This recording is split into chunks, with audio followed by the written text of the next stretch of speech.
Students, आज हम पढ़ेंगे मैकेनिज्म ऑफ एंजाइम्स के बारे में। सबसे पहले देख लेते हैं कि एंजाइम्स क्या होते हैं। एंजाइम्स ऐसे सब्सटेंस होते हैं जो कि लिविंग ऑर्गेनिज्म के अंदर उनके जितने भी प्रोसेस हो रहे होते हैं उनकी रफ्तार को बढ़ाते हैं। अब मैकेनिज्म ऑफ एंजाइम में हम देखेंगे कि एंजाइम्स जो है वो काम किस तरह से करते हैं।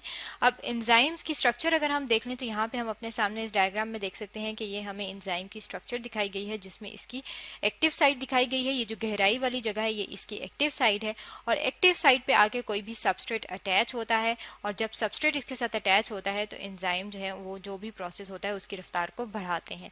जैसे कि जब हम खाना खाते हैं तो जो हमारी फूड है वो सबस्ट्रेट है, और जो हमारे मुंह है में जो सलाइवा है, जो वाटरी सा सब्सटेंस है, उसके अंदर एंजाइम्स मौजूद हैं, और ये एंजाइम्स जो हैं उनकी एक्टिव साइट के साथ वो फूड अटैच होती है तो वो डाइजेस्ट हो जाती है। अब ये जो एंजाइम है ये काम किस तरह से करते हैं, इनके लिए दो मॉडल पेश किए गए थे। सबसे पहले हम फर्स्ट मॉडल की बात करें। जो फर्स्ट मॉडल है उसे कहा जाता है लॉक एंड की मॉडल ऑफ एंजाइम।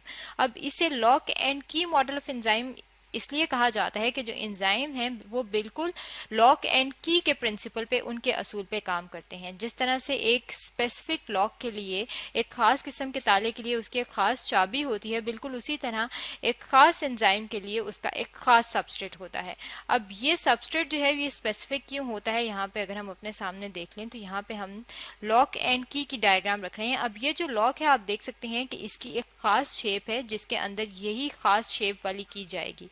इसी तरह से जो एंजाइम है उनकी जो एक्टिव साइट होती है उसकी भी एक खास शेप होती है, और वो जो खास शेप वाले सबस्ट्रेट होते हैं सिर्फ वही उसके अंदर जाते हैं।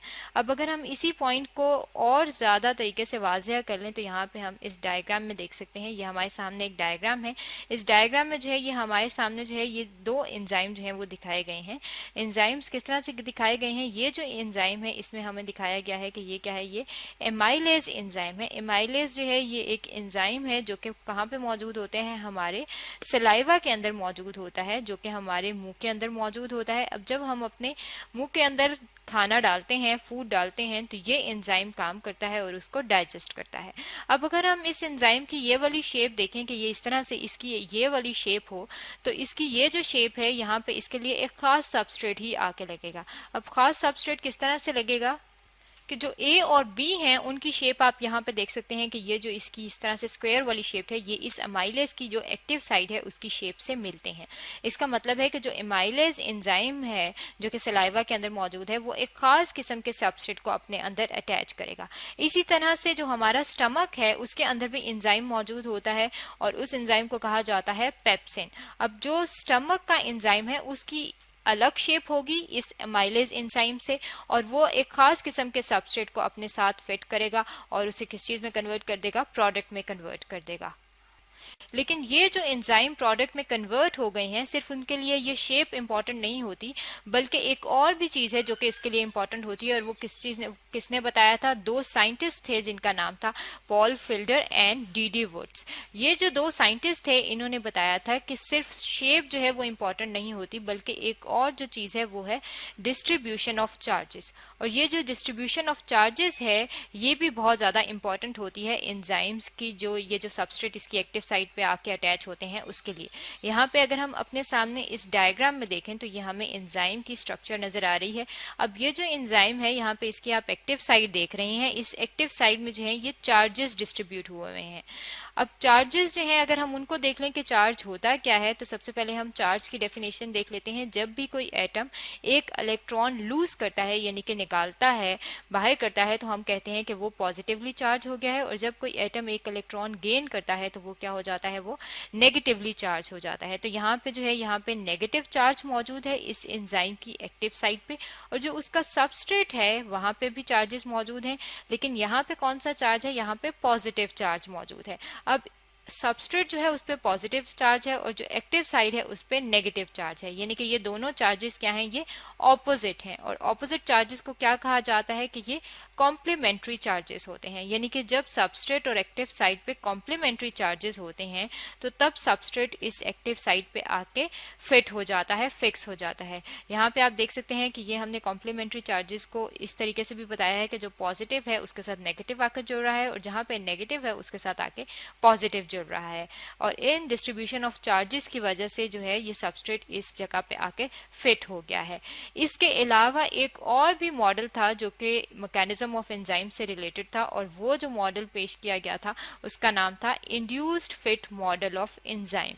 अब induced fit model of enzyme जो है वो पहले वाले मॉडल से किस तरह से फर्क है। जो पहला वाला मॉडल था उसमें तो हमने देखा था कि जो एंजाइम जो है उनकी जो एक्टिव साइड है उनकी शेप स्पेसिफिक होती है, लेकिन इंड्यूस्ड फिट मॉडल जो है उसने ये बताया था कि जो एंजाइम की एक्टिव साइट है वो फिक्स नहीं होती, उसकी जो शेप है वो फिक्स नहीं होती। यहाँ पे अगर आप देखें तो ये तो दिखाया है सिंपल के एंजाइम की एक एक्टिव साइड है, उसकी ये सबस्ट्रेट की जो साइड है वो बिल्कुल उसी जैसी है, तो ये यहाँ पे आके फिट हो गया है। लेकिन ये जो है ये फिट तो हो गया है, लेकिन इंड्यूस्ड फिट मॉडल के मुताबिक ये प्रोडक्ट नहीं बनाएगा जब तक क्या होगा, जब तक इसकी शेप जो है वो चेंज ना हो। यहाँ पे अगर हम देखें तो यहाँ पे हम देख सकते हैं कि इस मॉडल ने ये बताया था कि जब सबस्ट्रेट की शेप जो है वो इस एंजाइम की एक्टिव साइड जैसी होती है तो वो यहाँ के आके वहां पे आता है और आके सिर्फ फिक्स होता है, और जब फिक्स हो जाता है तो ये एंजाइम सबस्ट्रेट कॉम्प्लेक्स बनाता है, प्रोडक्ट नहीं बनाता। प्रोडक्ट बनाने के लिए क्या चीज चाहिए होती है? प्रोडक्ट बनाने के लिए चाहिए होता है कि जब ये इसके अंदर सबस्ट्रेट आके फिट होता है एक्टिव साइड में तो ये अपनी शेप को थोड़ा सा चेंज करता है, यानी कि अपनी जो शेप है उसके अंदर चेंज लेकर आता है। चेंज लेकर आने को क्या कहा जाता है? उसे कहा जाता है इंड्यूस करता है। इसका मतलब है कि इंड्यूस्ड फिट मॉडल के मुताबिक ये क्या करेंगे, ये चेंज इंड्यूस होता है इस एंजाइम की एक्टिव साइड में। और ये जो चेंज है यहाँ पे ये किस तरह से नजर आ रहा है, पहले जो है ये थोड़ा सा वाइडन है, खुला है ये एक्टिव साइड, और बाद में जब इसके अंदर सबस्ट्रेट आ गया है तो ये क्या देखें, ये थोड़ा सा तंग हो गया है, थोड़ा सा बंद हो गया है।